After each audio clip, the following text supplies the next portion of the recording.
Translation. The original Bhakta avatar... Oh, I thought you were traveling. The original Bhakta avatar is Sankarshan. Sri Advaita is counted among such incarnations. Please repeat. The original Bhakta avatar is Sankarshan. Sri Advaita is counted among such incarnations. Purport. Although Sri Advaita Prabhu belongs to the Vishnu category, he displays servitorship to Lord Chaitanya Mahaprabhu as one of his associates. When Lord Vishnu appears as a servitor, he is called an incarnation of a devotee of Lord Krishna. Sri Sankarshan, who is an incarnation of Vishnu in the spiritual sky, known as the Greater Vaikuntha, is the chief of the quadruple incarnations and is the original incarnation of a devotee. Lord Mahavishnu, who is lying on the causal ocean, is a manifestation of Sankarshan.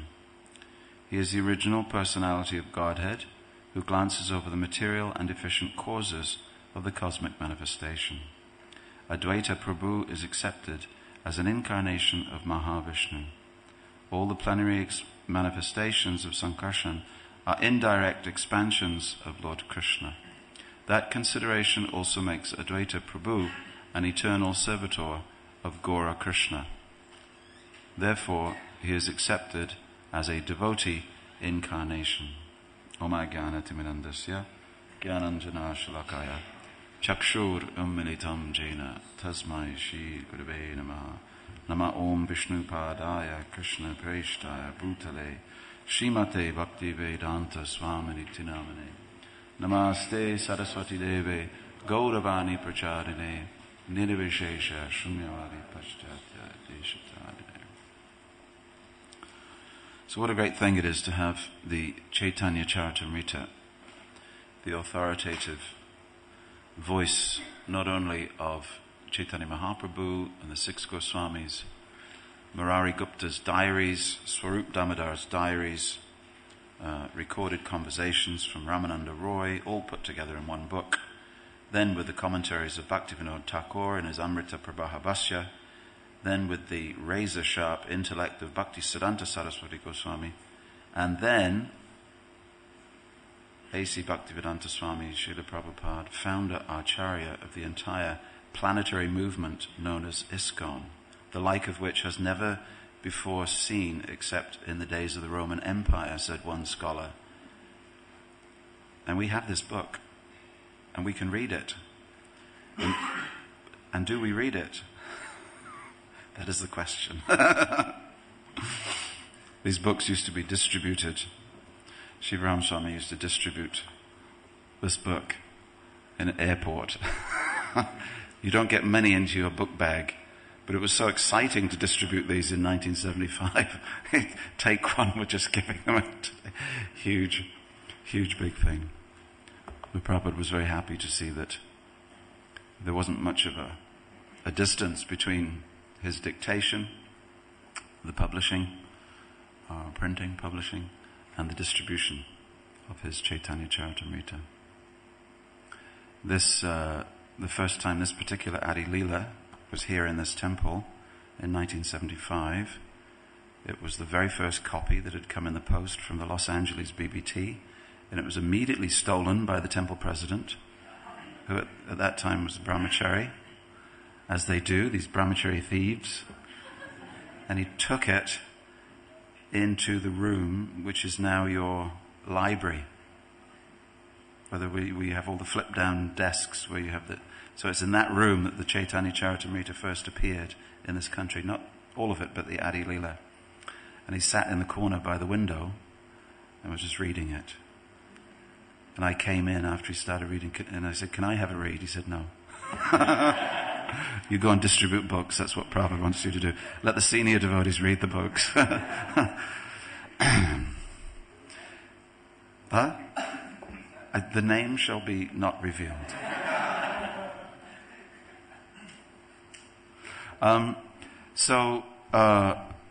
We have a wonderful introduction here to Advaita Acharya. I think I should read to the end of the chapter, actually. Otherwise the next person after me has to do a lot. Advaita Acharya Gosai Mahima Apar Yanhara Hunkare Kaila Chaitanya Patar. Please listen carefully. The glories of Sri Advaita Acharya are boundless, for his sincere vibrations brought about Lord Chaitanya's descent upon this earth. Sankirtana Pracharya Sabha Jagatarila Advaita Prasadi Loka Premadhana Paila. He liberated the universe by preaching Sankirtan. Thus the people of the world received the treasure of love of Godhead through the mercy of Advaita. Advaita Mahima Ananta Kepari Kahite Selikiye Shuni Mahajana Haite. Who can describe the unlimited glories of Advaita Acharya? I write here as much as I have known from great authorities. Acharya Charane Mora Koti Namaskar Ite Kichu Aparadana Labe Amar. I offer my obeisances 10 million times to the lotus feet of Sri Advaita Acharya. Please do not take offense at this. Tumara Mahima Koti Samudra Agad Tahara Iyata Kahi E Bada Aparad. Your glories are as fathomless as millions of oceans and seas. Speaking of its measure is a great offense indeed. Jai Jai Jai Shri Advaita Acharya. Jai Jai Shri Chaitanya Nityananda Arya. It's nice, isn't it? You should learn that for Sankirtan. All glories to Advaita Acharya. All glories to Lord Chaitanya Mahaprabhu and the superior Lord Nityananda. So Kirtan leaders can take these verses, you can sing them sometimes. Dui shloki kahila Advaita tattva nirupana panchatatvera vichar kichushuna bhaktagana. Thus in 2 verses I have described the truth concerning Advaita Acharya. Now, O devotees, please hear about the 5 truths. Panchatattva. Shri Rupa Raghunatha Pade Yara Ash Chaitanya Charitamrita Kahi Krishna Das. Praying at the lotus feet of Shri Rupa and Raghunath, always desiring their mercy, I, Krishna Das, narrate Shri Chaitanya Charitamrita, following in their footsteps. That is the end of chapter 6 of the Adi Lila. So, Hare Krishna. The notion, the understanding of the Chatur Vyuha, Vasudev, Sankarshan, Pradyumna and Aniruddha, this notion is as old as Vedic literature itself. You will find Chatur Vyuha described in Mahabharata. You will find it in the Lakshmi Tantra, which is older. You will find in the Pancharatra Samhita, you'll find Chatur Vyuha. So, remember the last class I gave here, which is all about backdating what we say we believe to the antecedent Shastra. Although Chaitanya Charitamrita is sufficient in itself for the prosecution of the movement of Chaitanya Mahaprabhu. Absolutely sufficient in and of itself. However, if you wish to convince someone else, they may not accept Chaitanya Charitamrita because it was written in the time of Shakespeare. They may say, well, is that as old as your religion is? And of course the devotees of Krishna, we like to say, no, the religion of Krishna consciousness goes back to the Vedas. And then they will say, oh really? Which part of the Vedas? And then you have to be able to cough up some verses to prove the great antiquity of the path that you're following. So the Chatur Vyuha is found in the Pancharatra Samhita. And when Lord Chaitanya Mahaprabhu sat down with Sanatana Goswami, he said, I want you to write a book. And I want you to write a book of the theology, practice of the devotees, of the Vaishnavas, according to my teachings. So therefore he said, he gave him a list of things to include, a list of philosophical topics to include, and one of them was, of course, the Chatur Vyuha. Now, in our movement, we don't really kind of do the Chatur Vyuha very much. We kind of skip out the Chatur Vyuha, except in certain purports where we discover, Aniruddha and the mind and the control of Sankarshan and the identity of Balaram. But we don't, okay, there's 24 manifestations of the different Vishnus. but how much do they feature in our life? When we put on tilak, we're reciting the names of the Chaturvyuha and Sankarshan's expansions. That's nice. Where else do we use? When we do Achman, Keshavayanam, Narayanayam, and Madhavayanam, okay, that's Achman. But if you want to do Vishesh Achman, the long Achman, then you go through all 24 names. Okay. Where else does the Chaturvyuha? Do we worship the Chaturvyuha? See? But in other Vaishnava traditions, the Chaturvyuha is, it's quite a big thing. First expansions from God and then secondary expansions from God. It's quite a big thing. But according to our teaching, Advaita Acharya is Sankarshan. So we worship in the form of Panchatattvatmakam Krishnam Bhakta Rupa Swarupakam Bhaktavataram Bhaktakyam Namami Bhakta Shaktikam. It is more important for us in Kali Yuga how the Chaturvyuha and how the origins of the Chaturvyuha make their appearance in this world in order to manifest the religion for the age of Kali, which we follow. That's more important for us. We're not unique. The Krishna consciousness movement is not unique in having Bhakta avatar. This is a long-standing Vaishnava tradition. It goes way back to the Alwars, which are the antecedents of the the Ramanuja Sampradaya. And having dreams that an incarnation of the Lord is about to appear by the Lord appearing in the mind of the mother or the father, this is also quite a standard manifestation in Vaishnava circles. So it is not uncommon, this notion of having Bhakta avatar. Of course, when you're explaining to someone, you first have to define, it looks comfortable, but it's not actually comfortable.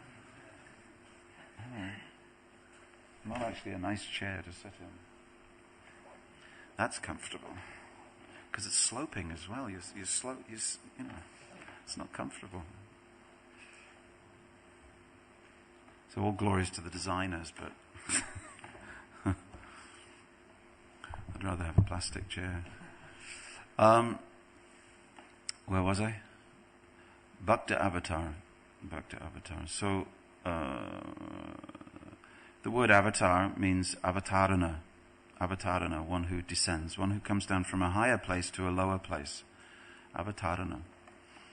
And that's the notion that God can make his appearance. But then when you translate the word into English, it sort of dissolves, the meaning dissolves when you say incarnation. See, because in the same breath, we talk about Krishna's incarnation and we talk about our incarnation, our reincarnation. If you have a reincarnation, then you must have had an incarnation. So we're all incarnations. Except that the Lord manifests in a wonderful way and we incarnate as Bob the Builder. And that's no glory to that, but we use the same word for both incarnations, reincarnation and incarnation. So immediately the paucity of the English language hits us. Incarna, in means in, it's a Latin word. Carna means of the flesh, as in carnal.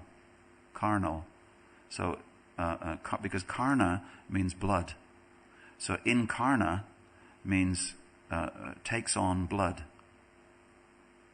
Means that the soul enters into flesh, which is not exactly what we want to say when we say avatar. You see, we don't want to say that God becomes flesh, because then we get into all kinds of Christian understanding. And this was the difficulty of Christianity in the first few years. Was it God becoming flesh? Was it man becoming God? Was it God appearing as flesh but not really being flesh, so therefore how could he be crucified? And people got twisted up because they weren't quite sure. Jesus is an incarnation, okay, but what sort of incarnation? Because that's their word.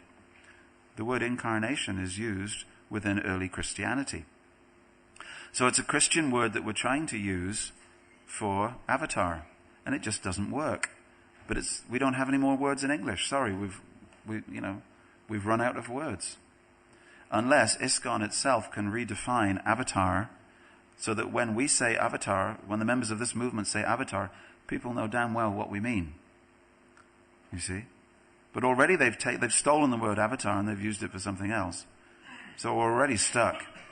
So when you're preaching, you have to first define the word, even before you use the word. It's like, I was invited, myself, Sitaram, and someone else, we were invited to go to a Japanese Buddhist monastery. And there was an English convert, and he said, I'd just like to give you a little presentation of our philosophy. And so he was speaking for about 15 minutes. We couldn't understand a word. Because although he was an Englishman, he was using such Japanese terminology, legitimate terminology from their tradition, but we just couldn't understand. So it's the same when we open our mouths and we speak English, English, English, Sanskrit, English, English, English, Sanskrit. No one knows what we're talking about. They really don't know what we're talking about. You know, you think that they know what and they think they know what you're saying, but both of you, and no one moves forward. You say, so Krishna, Lord Chaitanya is an incarnation of God who came to stop the reincarnation of human beings in this world. Okay? And you think that you've delivered a perfectly Krishna-conscious sentence. They don't have a clue what you're talking about. Because incarnation to them, they're just grappling with the idea of incarnation, which means taking birth again. So, hang on a minute, Lord Chaitanya Mahaprabhu took birth again? Well, you could say that, but it's not. So Lord Chaitanya reincarnates, and you reincarnate, so what's the difference between us and Lord Chaitanya? And what is this? Then we have to explain Bhakta Avatar. So he's incarnating not as God, dancing on the hoods of Kaliya, straightening the back of Kubja, entering into Agasura, lifting Govardhan Hill, dancing the Rasa Lila and not getting caught. You see? That's an incarnation, but now he's appearing as someone who's no different from you. So how do we know that he was an incarnation at all? You see? So we have to be crystal clear in our own mind, first of all, because our own mind gets it wrong. Then when we're teaching and preaching, we also have to be very clear. Otherwise you get it wrong. And you have to choose very carefully the words and the definitions of the words. So, Krishnadas Kaviraj Goswami, he's spending a long time. Look at it all. Look at it. He's spending a very long time. Words and definitions of words. And he's just about to start on chapter 7, Lord Chaitanya and 5 features. Now Prabhupada, he thought chapter 7 was so important, so vitally important, that he translated it before anything else, put it into a book before anything else, and I was out on the street distributing that book in 74, must have been late 74, before Chaitanya Charitamrita was appeared. It was very exciting getting the books just after Prabhupada had translated them. It was very exciting to know that you were the first person in the Western world to distribute these books. Of course, that was probably not true, but in our little heads at the time we could think that. No one in Los Angeles has got this book. They're not distributing them. Right now, at this time in LA, we're the only ones, because LA is asleep, so we've got the books. And especially when we distributed Nectar of Instruction, because I think we knew that Los Angeles didn't have that book. So we went out. And what happened with Nectar of Instruction is that we distributed it. Sunday mornings here at Bhaktivedanta Manor were box packing sessions. So the person will be giving the Bhagavatam class in those days, or the Chaitanya Charitamrita class, as it was a little later. And the entire room would be packing boxes, cardboard boxes, and inside the box would go 3 books: Ishopanishad, Nectar of Instruction, and Perfection of Yoga, which we had put different coloured covers on. So Ishopanishad was a purple cover, Perfection of Yoga was a maroon cover, and Nectar of Instruction was a sort of silvery grey cover. And we redesigned it, and we knew that we were the only people in the world here in the British Yatra, because upstairs in what's now the wedding office and the treasury was our BBT department. Yes, England was allowed to have its own BBT. Hooray! So when Balaram or Sankarshan was carrying his plough, that was a P-L-O-U-G-H, not a P-L-O-W. Because according to us, according to the gospel, the King James Version of Prabhupada's books, Balaram carries a P-L-O-U-G-H. The Americans could never understand that. They said, you guys and your spelling, what's that, pluff? Lord Balaram carries a pluff? We say, no, Lord Balaram carries a plow, and that's how you spell it, because English is English. So we fought for our own BBT. So we had our BBT up in now as what's the Treasury. And the Treasury was originally in what's now, where Yogi and Anantapur Shotam have their computers. And Navadvip Chandra does things with cameras. So we would pack these boxes, and then this whole box set was called The Art of Living. Get that? You see, that was our idea. Not Sri Sri's idea. The Art of Living. And we would distribute these as a big book. And we got the Los Angeles BBT to credit it as a big book, because it was 3 books in one, so we got full points for it, you see. So that was how we used to do it. Jai Shri Radha Gokulananda. Why am I telling you these things? Just for local knowledge. Local knowledge. So, we have to have definitions. But I was saying that it's nice to distribute these books. I had the greatest Sankirtan experience of my life after distributing the nectar of instruction all day. We thought that we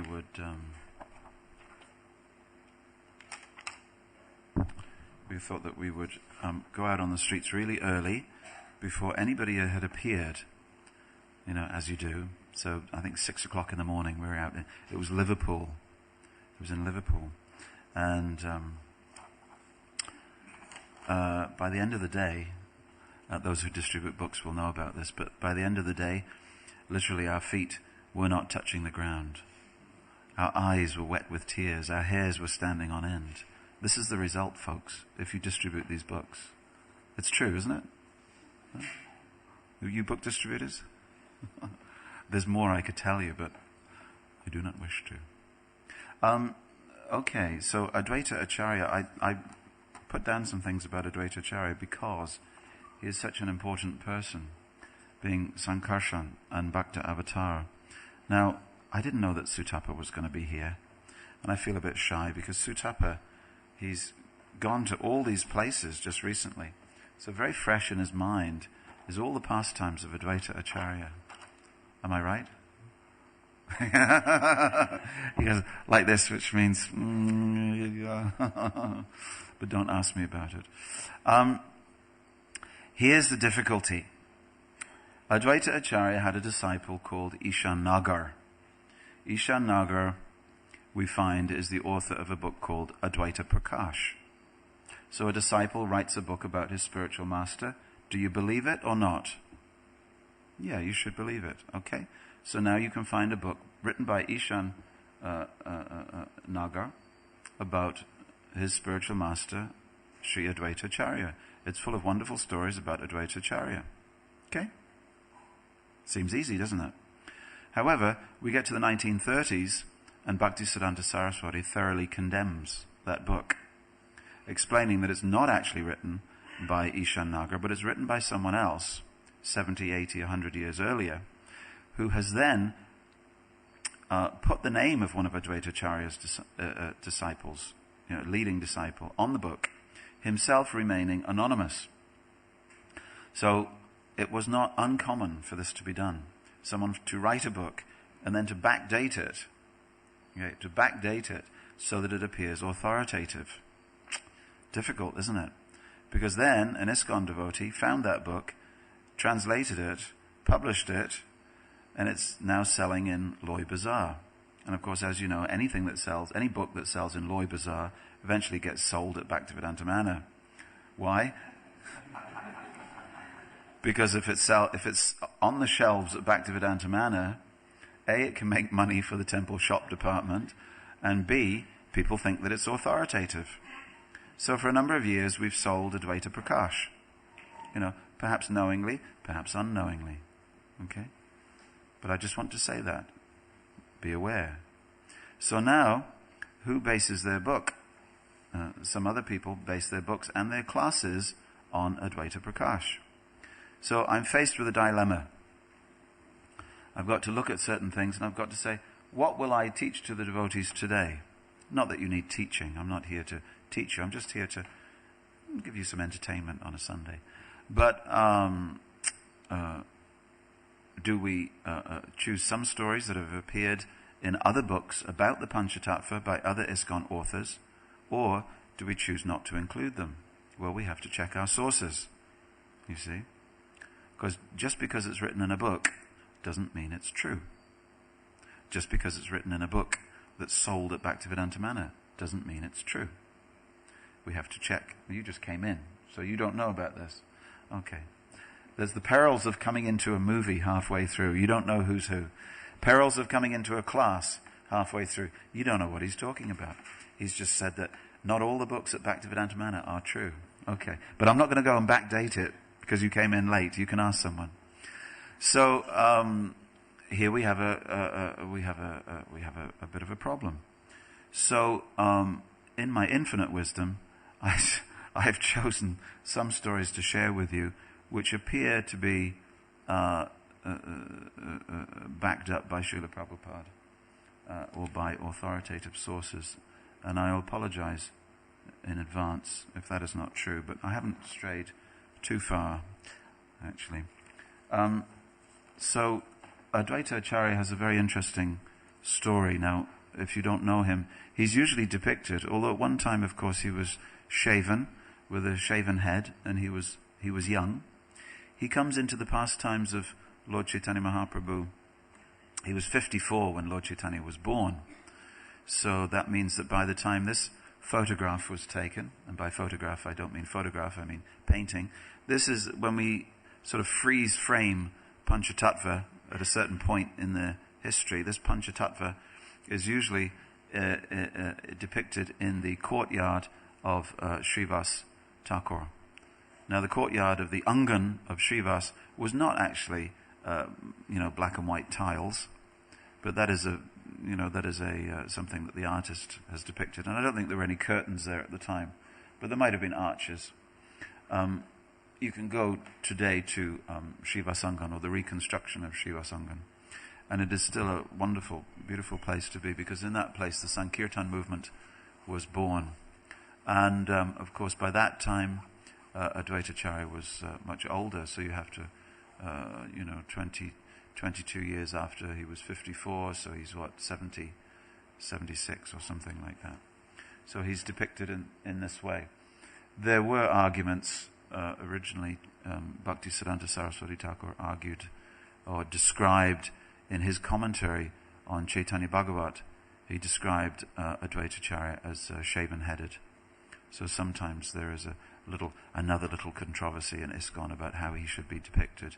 But since Srila Prabhupada, when he was a child, got to play the part of Advaita Acharya in plays, the young Abai was with a long white wig and a white beard.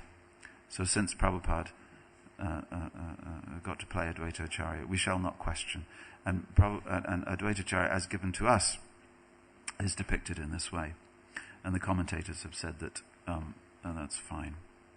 So, his father was known as Kuvera Pandit, and he was the son of someone known as Nrsinga Raja. And his father was born in 1410. And Kuvera Pandit was married to Labha Devi or Nabha Devi. And they lived in a part of now Bangladesh called the Srihata district. You know that, Chachi? The Srihata district? The village was known as Lauda. And there was, originally Nrsinga Raja was born in Shantipur. So that's a connection. Later on, he went to Shantipur because he was a little bit distressed. He was a little bit distressed because he had 6 sons. 2 of them became householders, and 4 of them became sannyasis. This is quite distressing. Quite distressing for a householder when 4 of your sons take sannyas. I mean, is it something that I ate? Is it something in the water? So he was a little distressed. Actually, he was quite proud. But he went to he was the advisor to the local king, the courtly advisor to King Divyasingha. Divyasingha, of course, as the name suggests, a lot of kings were named Divyasingha or Narasingha or Jaisingha or Rajasingha. You know, the Kshatriya race, they like to be lions. So even if they weren't called, a lion name, when they became king, they became, Divyasingha. So a transcendental lion, that's, who's that? That's Lord Nrsingadev. So the king often, he became named after Lord Nrsingadev, who's Vishnu, but he's also ferocious. And it was a name that meant, don't mess with me. Okay? It was a name that was meant to strike fear into the Islamic oppressors. But unfortunately, there were many Singhas, Divyasinghas and Jaisinghas that were unable to defeat the Muslims. But that's another story. So because Nrsimharaja, the father of Advaitacharya, came originally from Shantipur and was then, Brahmins would move. Brahmins would move. They would leave the village in which they were born and they would go to find work. It's not that, a Brahmin was born in a village and then stayed there just sort of ringing bells and waving incense and hoping that someone would come along and give donations. That's not quite the way it works. Just like our devotees, they don't stay at Bhaktivedanta Manor and sell books. They travel. They go everywhere. So in this business of giving Krishna consciousness to others, you travel so that you can find patrons. And by this I mean patrons, as in kings, So it's very good if you know all 6 branches of Vedic philosophy and you know how to apply them in daily life. It's very good. A king will find you very useful. See, because Brahmin doesn't just mean that you know how to tell stories of Krishna dancing on Kaliya. Brahmin means that you can actually get to grips in management meetings.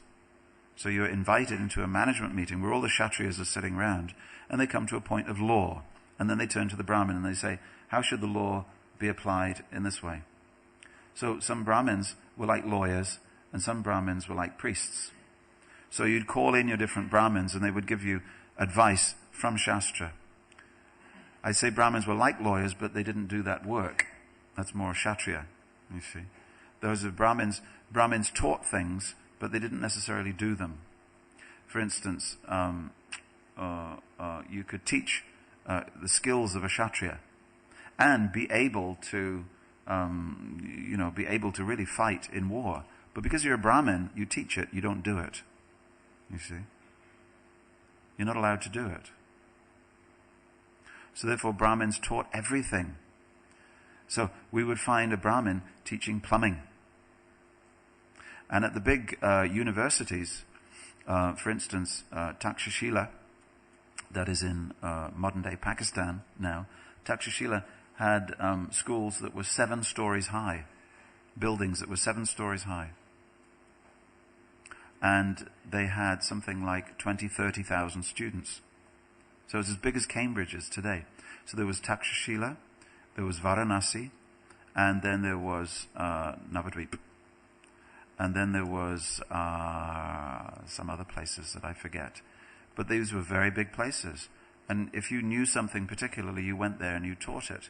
But you would teach along with what we would call, in our day, transcendental subjects. You taught also so-called mundane subjects. Because if you don't teach mundane subjects, how are people going to make a living?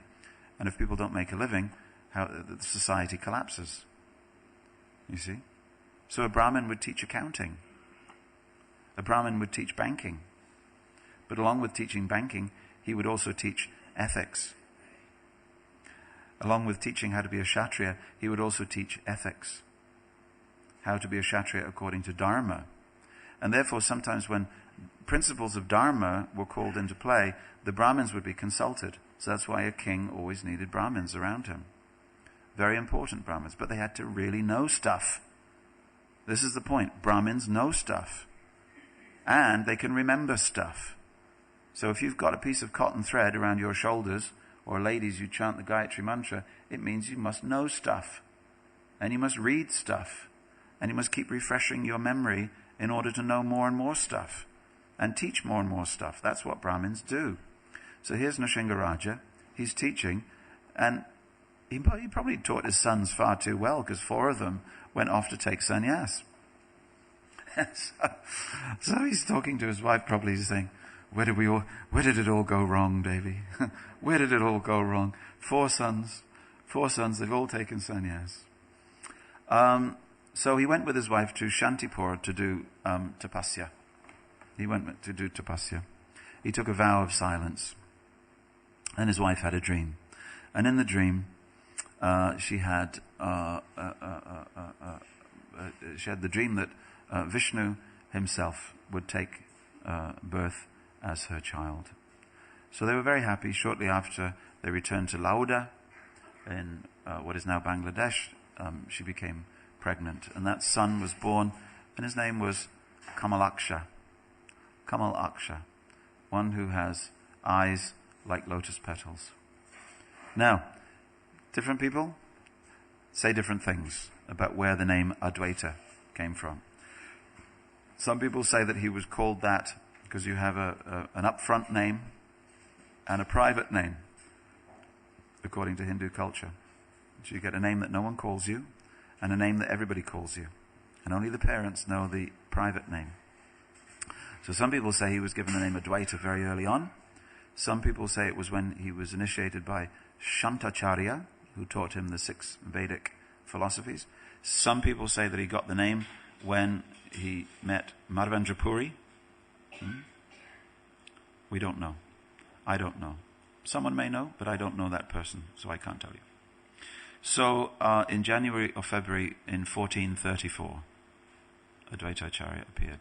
So Sankarshan appears on this earth. And as you know, Sankarshan always appears, Balaram always appears, in order to presage the appearance of the Lord himself. Because the function of Sankarshan is always to take the servitor position.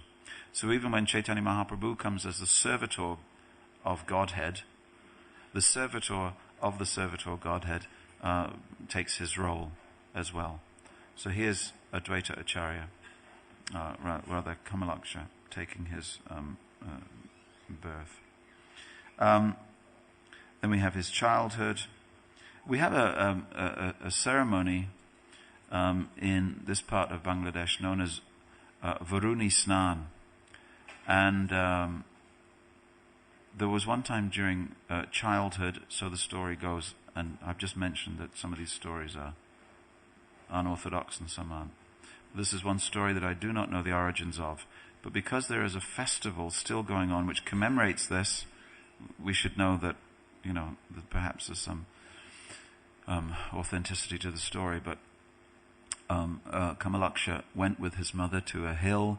She wanted to take a bath in this March-April festival called Varuni Snan, and at that point the holy rivers came, and he was able to point out. He said, "Mother, here is the red Saraswati, here is the white Ganga, here is the black Yamuna, and let us take bath." That story is there, and still celebrated at the time of Varuni Snan. It is said that because Nrsimha Raja was the confidential advisor to the king, kings are always having sons. When I was a youngster, I used to read about these kings and all the sons that they had, and I used to think, how can one man have so many children? Until in the prasadam room, one devotee told me that he had 63 siblings, and that his father had been a king in Africa. Oh my God, she says, oh my God, 63, so 64 children. And wait till you hear the end of the story. The story is that they were all girls. They were all girls. and he had 63 different wives. They were all girls. So he kept on marrying these different ladies. And then he had a son. And then his son joined the Hare Krishna movement. He said, "You know, I broke my father's heart. But I am so happy." It was from Africa. That was my African accent. I'm half African, I can do.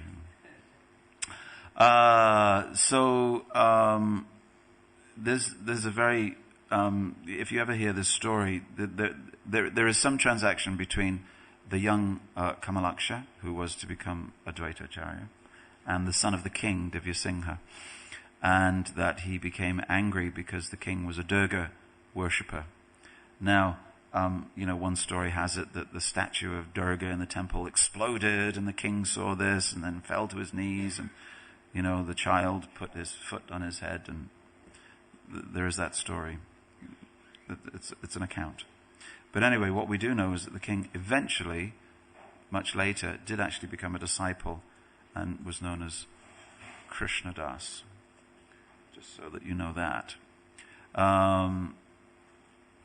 So then the family went to Shantipur, and then there was a place called Purnavati. No? Anyway, there was one great acharya there known as Shantacharya, and he taught the young Kamalaksha the 6 philosophical systems. Of course, he became very accomplished very quickly. Why? Because he's Vedantavit, Vedakrit. He knows everything. Then came a significant event. The parents passed away. They were aged 80. And so Advaita went on a pilgrimage. And this is interesting because he went on pilgrimage all over India.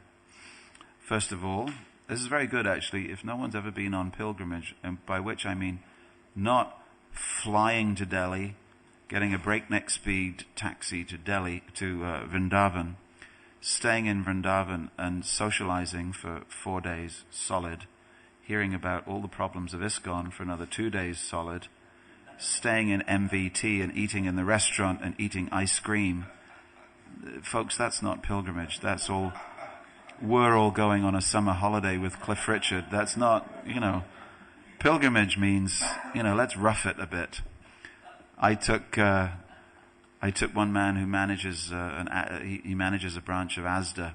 He has a supermarket the size of a supermarket the size of a football field. I took him to Vrindavan for the first time, and he'd heard about, his head was full of, Mother Teresa of Calcutta and the poverty in India and everything like this, and he expected to see poverty, so that's what he saw. So we saw some people in tents on the other side of the road, barefooted, simply dressed, queuing for water. And his eyes just filled with tears, and the tears were dripping. It was his first day, bless him. It was his first day in India. And I said, what's up, Andrew? And he said, the poverty, Kripamoya, the poverty here in India. I said, oh, what do you mean these people? I said, look, they're all hedge fund dealers from Bombay. And they've come here, they're big business people from Bombay, and they've come here on an annual pilgrimage. And they have no shoes because they do that for 3 days. But, after the 3 days is finished, they go back to wearing Italian handmade shoes. And then he sort of dried his eyes. I said, look, if you want to see Vrindavan, talk to me and I'll explain things as we go around. I said, but you wanted to see poverty and that's what you saw. But these people they're doing pilgrimage because that's what you do when you come to Vrindavan. So the point is to do Vrindavan in the right way and to rough it a little bit. And if you rough it, you actually come close to the real Vrindavan. Unfortunately, it's a great shame that sometimes we don't. So anyway, he went and he saw in Remuna, he saw Gopinath, Shirachor Gopinath. Then he went to Puri, and then he went to Kanchipuram. Shiva Kanchi, Vishnu Kanchi. See, because if you're doing a tour of India, you go to all these different places. And all these different places, it's kind of not like it is today. Careful, Kripamoya, you're treading on thin ice. It wasn't that Vaishnavas from different sampradayas would avoid each other. That's what I'm saying. Vaishnavas from different sampradayas would learn from each other. That's why Bhaktivinoda Thakur was the first person to translate the Artha Panchakam, which is a Sri Vaishnava text, into Bengali. He was the first person to translate it into Bengali, and he said, here is the essence of the philosophy of Chaitanya Mahaprabhu. Wow. Do you know what Kripamoya said in class today? I was doing my head in. So the point is that, yes, we have some additional points. Yes, we have some refinements, but there's a lot that we can learn. So, one time, for instance, there was a great debate between an impersonalist and a follower of the Madhva school. So just like in football today, just like we have our big Euro matches, which we always lose, being England. And see, what they should do is really raise the crossbar a little bit, and then we would win, you see. But anyway, the point is that you always have a referee who's from a country that's not from the either of the teams. Say if you have Italy versus England, you have a German referee, because then they won't take sides. So this was a Madhva sannyasi and a Shankara sannyasi. Who are you going to call in as a referee in the debate? And these debates were very, very serious. You could lose everything at these debates. It wasn't just like, oh, let's have a conversation, and it might be a heated conversation, then we'll all go home. You could actually lose everything. If your Sanskrit wasn't pucka enough and your arguments weren't pucka enough, God help us if us had to get into debates with people. It's good to practice on yourselves.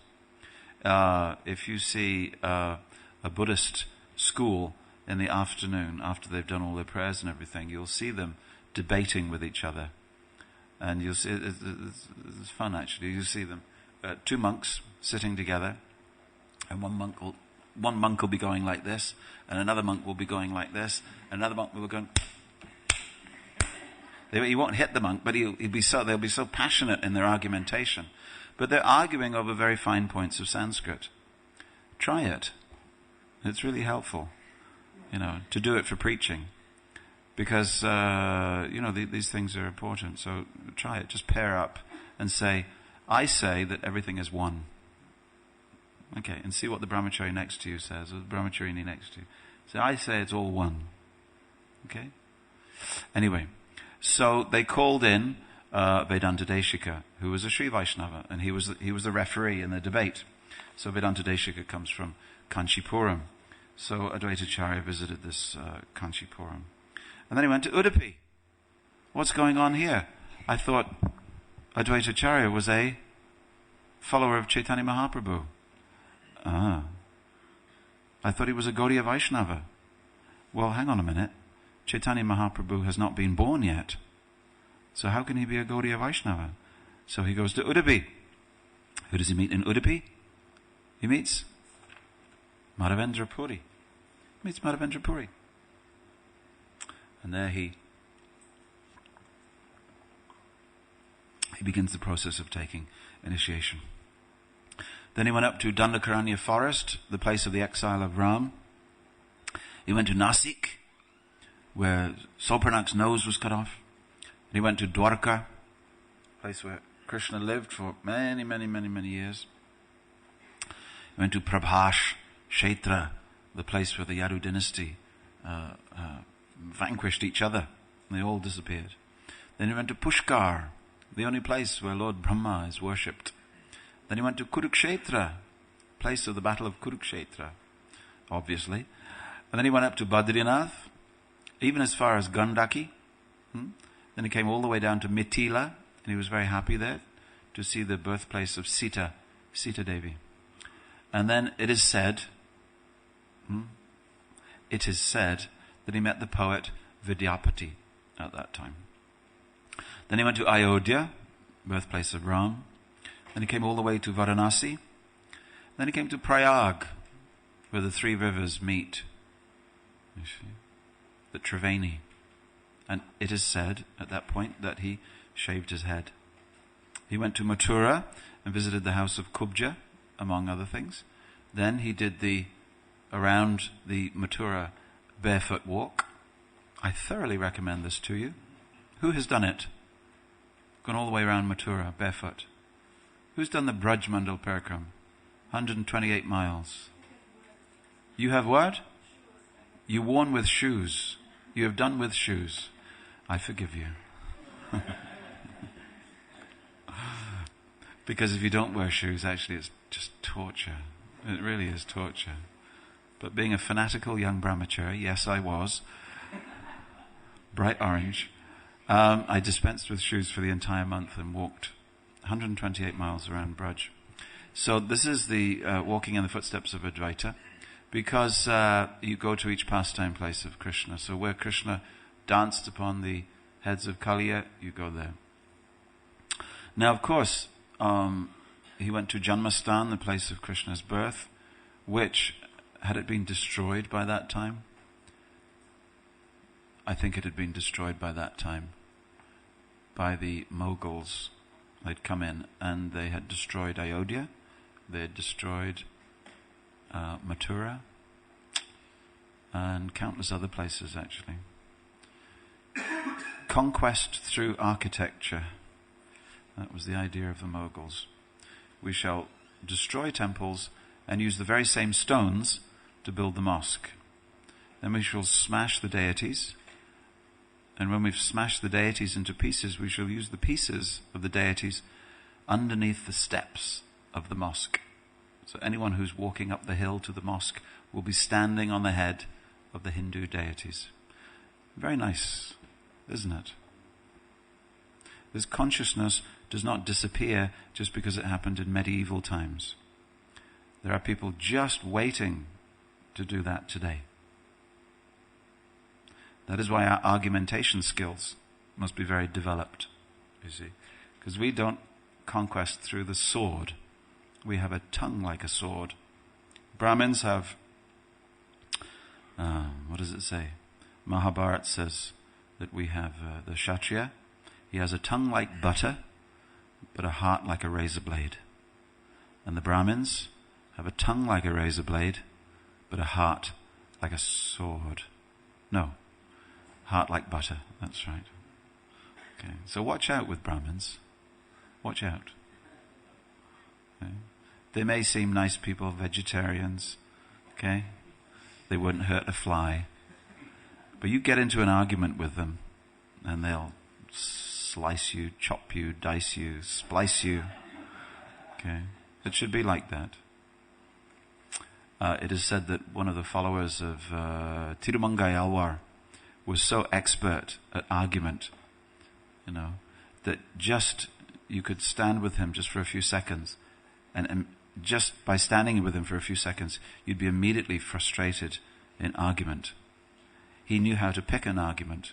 It's like the old, Monty Python sketch. Man goes into a room and he says, I've come in for an argument. And the man says, no you haven't. He says, yes I have. No you haven't. Yes I have. No you haven't. Yes I have. He rings a bell and he says, that's the end of the argument. He said that wasn't an argument. That was simply a series of contradictions. He said, no. He said, I think you'll find that a series of contradictions is in fact an argument. He said, but it's not fair. Yes it is. No it isn't. Then he said, I'm sorry, I'm not going to argue anymore. Your time is up.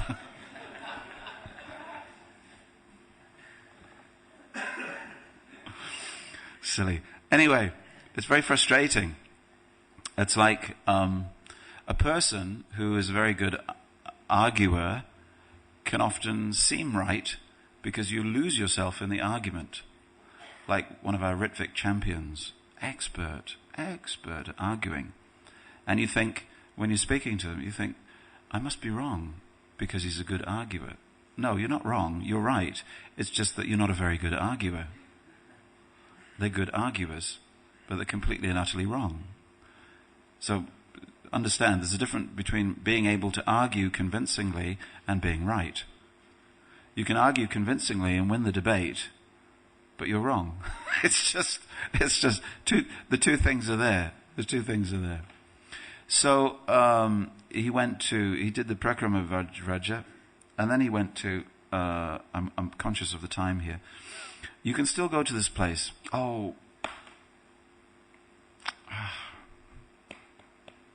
There's a place known as Dwadashaditya Tila.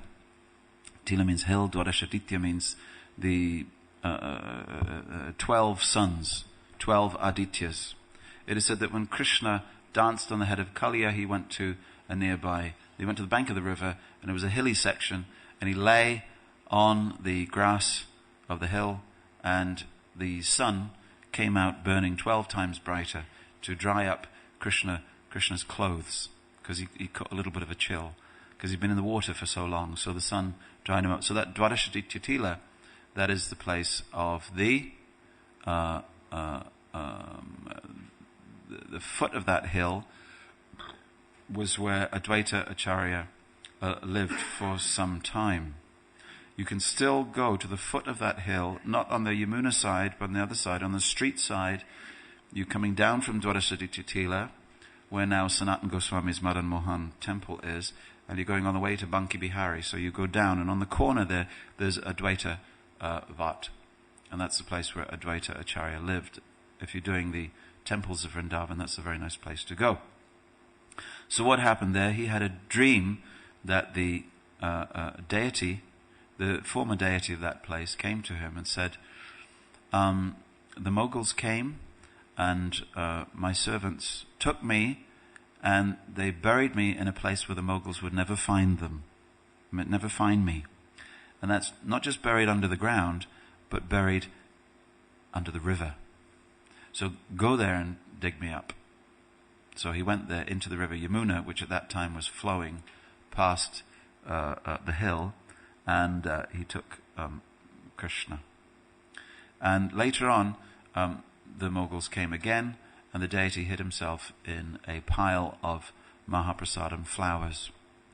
So then there was another dream. Advaita had another dream. Give me to such and such a Brahmin. His name was Purushottam Chob.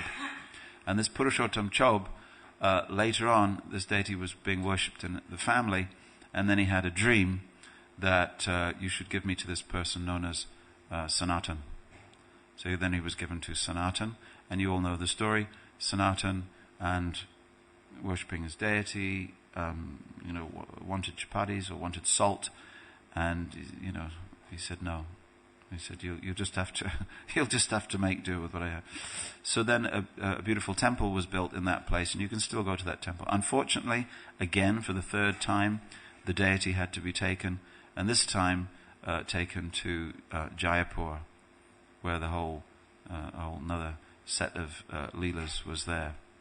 So as they were a few years ago, as they were redoing Sanatana Goswami's temple, a chunk fell off of the original temple, and I just happened to sort of know somebody who happened to be very helpful to me, so I have a chunk of that original Sanatana temple in my house, and this is going out on internet all over the world.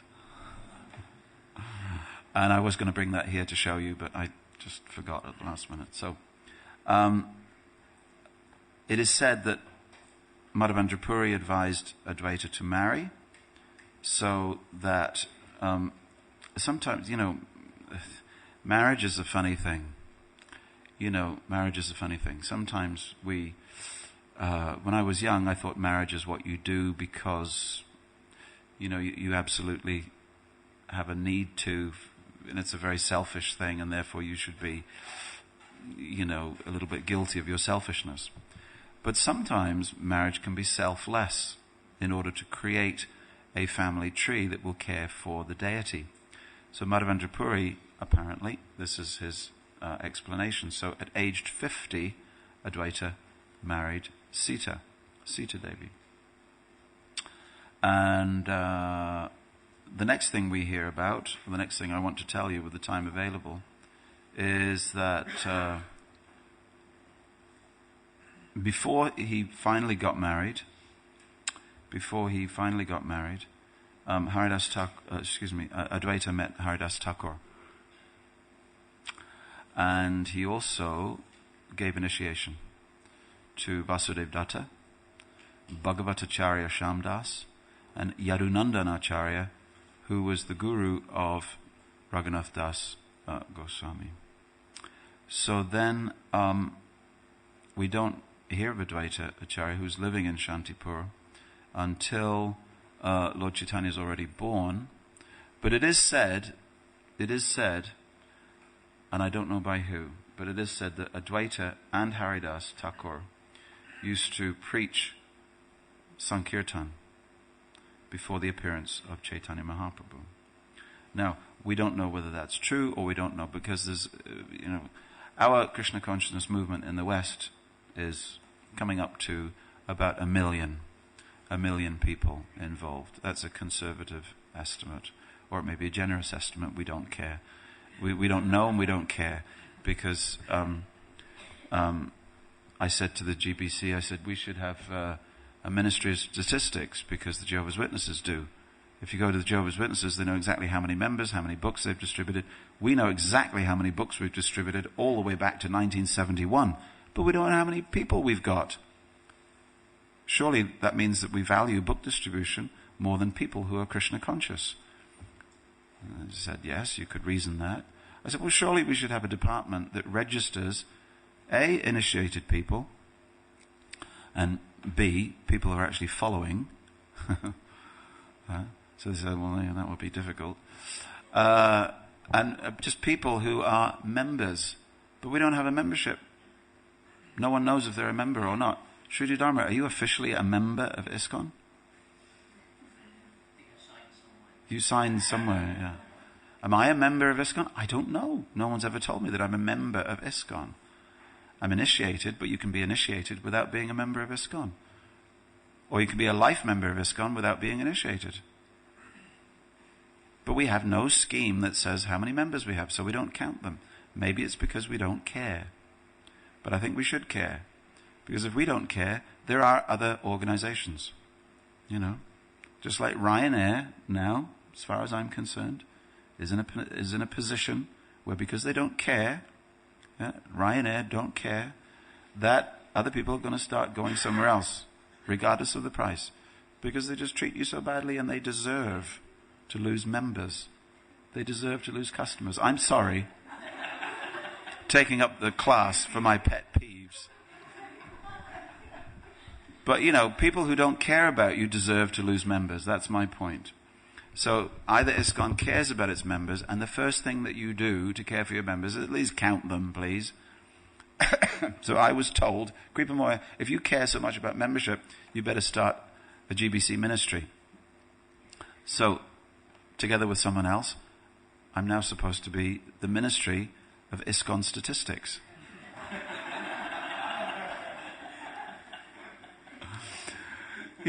Who said there was unemployment in this country? You can get a job with ISKCON anywhere. They won't pay you anything. And you'll starve.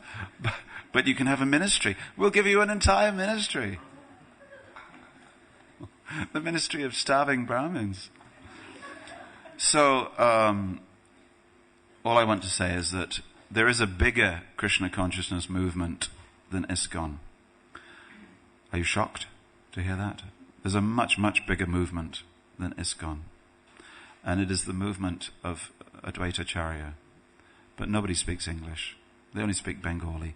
But there are literally, if you put all the Gaudiya Vaishnavas who don't speak English together in Bengal and Bangladesh and all of those, you get a movement that's 5, 6, 7 times bigger than ISKCON. Huge. It's just, they may not preach, they may not travel, and they may not print, but they're there. And this young gentleman, you came across lots of devotees, didn't you? Lots of devotees.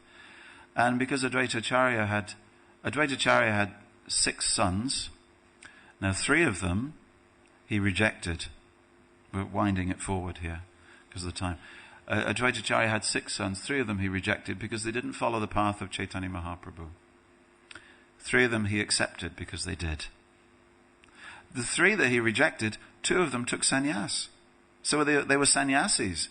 It's not that, Advaita Acharya had 3 mundane kids and 3 spiritual kids. Okay? It wasn't like that. 2 of the kids that he rejected were sannyasis. But they didn't take to the path of Chaitanya Mahaprabhu. So he had 2 householder children. And today you can meet the great-great-great-great-great-great-great-great-grandchildren of Advaita Acharya.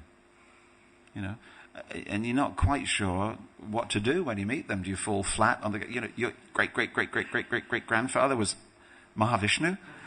You don't know whether to tremble and quake in fear and pass stool and urine on the floor, or to sort of say, are you a patron of Bhaktivedanta Manor? You could actually sign on here. Prabhupada was not always so complimentary. Prabhupada's distinction was, are they following? You may be the great-great-great-great-great-grandson of Advaita Acharya, or Virachandra, the son of Nityananda Prabhu, but are you following? And that's it. It's quite, you see. So these sons of the sons of the sons of the sons of the sons of the sons, they sometimes they're Kula gurus, and they give initiation. They give initiation because there are various systems for taking initiation. You see. So sometimes, if you're in that, you're in the village or in the vicinity, you take initiation from someone who's the son of the son of the son of the son of the son of Advaita Acharya. I mean, why not? Your guru's guru was Mahavishnu. That seems like a pretty good sampradaya to belong to, isn't it? But sometimes Prabhupada in his purports, he says that if they're not following, they're asara. They're useless. You see. And also Bhaktisiddhanta Saraswati was not very complimentary. And some of them, of course, had formed themselves into groups at Radhakund who deliberately went on the attack. They were like the Rottweilers of the Gaudiya Sampradaya. And the tender lotus feet of Bhaktisiddhanta Saraswati were their target. And they arranged for, they tried to arrange for Bhaktisiddhanta Saraswati to be killed. They tried to arrange for, they did arrange for the Parikram party to be showered by stones and bricks, so much so that Bhaktisiddhanta Saraswati had to run away, change clothes with a Grihastha disciple who looked like him. Okay, and they had to flee. Later on, after the disappearance, in about 1937, 38, 39, there was a whole intrigue where the leading disciple, someone who everybody thought was the person who was going to take over the Gaudiya Mat or be the first Acharya, he indeed was the first Acharya, he left and he wrote a book against Bhaktisiddhanta Saraswati called the Gaudiya Trishul. Gaudiya Trishul, the Gaudiya Trident. 3 arguments to disestablish the authenticity of the Gaudiya Mat. You see? All based around the Radhakund and the Babajis who live there. So now I see devotees, ISKCON devotees, wearing Radhakund tilak, thinking that it's okay. We don't wear Radhakund tilak. We don't wear grey tilak. We wear Gopi Chand on tilak, the yellow tilak. Prabhupada said one time when they were at Radhakund, Prabhupada, can we wear this Radhakund tilak? Prabhupada, that is another sampradaya. Now what many devotees confuse is that sometimes in old pictures with Prabhupada, we have devotees wearing grey tilak. I used to wear grey tilak, but only because we couldn't get anything else, because nobody went to India. So what could we wear? Prabhupada said you can use another type of clay, or Prabhupada had indicated that tilak was something like, because Prabhupada was a pharmacist, you see. So there's a type of clay that you use for abdominal complaints called fuller's earth, and it's pulverized and then dried and then powdered, and you can buy it in Boots the chemist. So you buy a big tube like that, and you can pour some powder in your hands, and you can mix it into clay. It's a light grey clay. So all the Sankirtan devotees used to be using this fuller's earth, so we all had grey tilak. So in some of the old pictures, that became sort of standard in ISKCON. If you hadn't gone to India, you could wear fuller's earth, because Prabhupada had said that tilak is something like fuller's earth. Which didn't make it okay to wear, but Prabhupada seemed to, gloss over it. And then there came a certain point where he said, no, this is from another sampradaya. So the point is, we have to be very clear, these sectarian issues. We have devotees now we have 50 devotees. ISKCON has lost 50 devotees from Russia who have gone to live at Radhakund and take shelter of Anantadas Babaji. They left ISKCON. Then we have another 150 who left from Delhi. And this is, and when you're in Radhakund, you will hear that Bhaktisiddhanta Saraswati is unbonafide. So these are the descendants of those who threw stones at our founding grandfather. So we have to be very, very clear who we're following. We're following Bhaktivinoda Thakur. We're following Bhaktisiddhanta Saraswati. We're following A.C. Bhaktivedanta Swami Prabhupada. And we have to know what they said about different things. Otherwise, it's just very, very easy to go to Vrindavan, listen to someone who's got the same tilak as me, but slightly different color. But anyway, he's telling lovely stories about Krishna. And why don't we go to Radhakund? I never went to Radhakund until I was 30. I joined the movement when I was 17. I never went to Radhakund. Why? Because Prabhupada said, don't go to Radhakund. Don't go to Radhakund. And he went even so far as to say, those who go to Radhakund will go to Narakund. Narakund means the lake of hell. So what a thing for a Gaudiya spiritual master to say. Those who go to Radhakund will go to hell. You see? Because unless you're qualified, you'll come away not with Krishna consciousness, but with Krishna unconsciousness. You lose the qualifications that you have. So why was Prabhupada so fastidiously careful about this? And now devotees go to India and they buy Radhakund tilak, and it's very nice. It's 24-hour kirtan. We put on Radhakund tilak. And it's a trend, just like stripes on your dhoti or wooden shoes, or all the different trends that ISKCON has that do this circuit. And then, please don't do it. Let's just stay faithful to we have a tradition. Okay, you don't have to be different. Okay, your individuality comes; it'll manifest itself. Your kurta may be the same shape, your dhoti may be the same color, same boring. Look at me. For 30 years, I've been wearing white. How boring is that? I'd love to wear colors of something, at least something in the sort of yellows, maybe. Could I get away with yellow, Sutamba? But the thing is that we don't invent. We don't invent. At least we try not to invent. So when something happens, we should think, is this okay? Is this authentic? Is this bona fide? Is this the book I'm reading? The tilak I'm wearing? Okay. So this is Advaita Acharya, who came to, of course, the greatest contribution of Advaita Acharya that Prabhupada tells us is that he invited the Lord to appear in his capacity as Sankarshan. He invites the Lord to appear. And this is one of the reasons that Krishnadas Kaviraj describes for the Lord's descent in the age of Kali. What is the Sanskrit, Shruti? You know the Sanskrit? For one who cannot refuse the request of his devotee. Cannot think of it. But that's the description of Krishna. One who cannot refuse the request of his devotee. Sorry. my head is empty.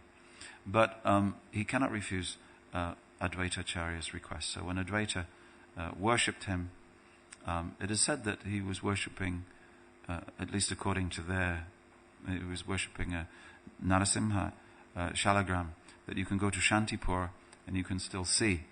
Shantipur, you can still go there, and of course our ISKCON goes to Shantipur, and there's a great festival in Shantipur, and thousands of people are fed prasadam. Great festival. But you can see the Shalagram that Advaita Acharya was worshipping at the time. And he worshipped with Ganga Jal and Tulsi Patram. And the Lord appeared. And the Lord appeared, and of course, then there is the great celebration. He appeared, but Advaita Acharya doesn't come for the childhood pastimes. He's in Shantipur. He comes when the Mahaprakash, he hears about them. He's over in Shantipur and he hears about the Mahaprakash.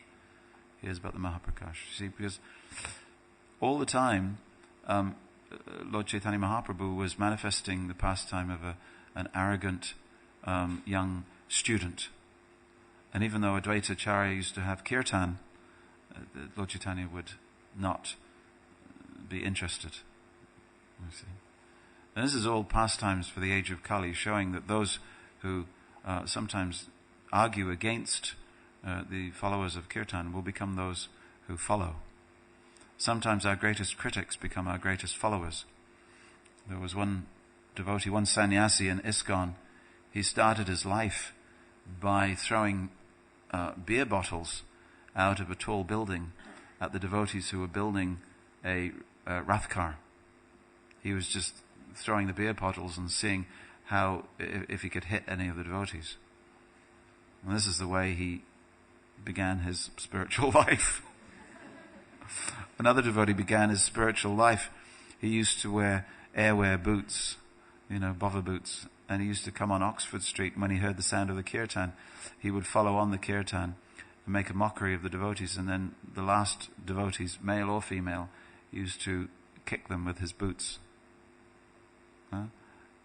And then something happened in his life, and he became a devotee, and is still a devotee. So the thing is that sometimes our critics become our greatest. So even that is displayed as part of the Kali Yuga pastimes of Lord Chaitanya Mahaprabhu. He was a critic of the Sankirtan, and then he went to Gaya and came back as the greatest advocate, greatest exponent of Sankirtan, which Advaita Acharya was very happy to see. So Shri Krishna Chaitanya, Prabhu Nityananda, Jaya Advaita Chandra, Jaya Gaura Bhaktivinoda, Syadvaita Prabhu ki Jai. And it's not even Advaita Acharya's appearance day. Hare Krishna.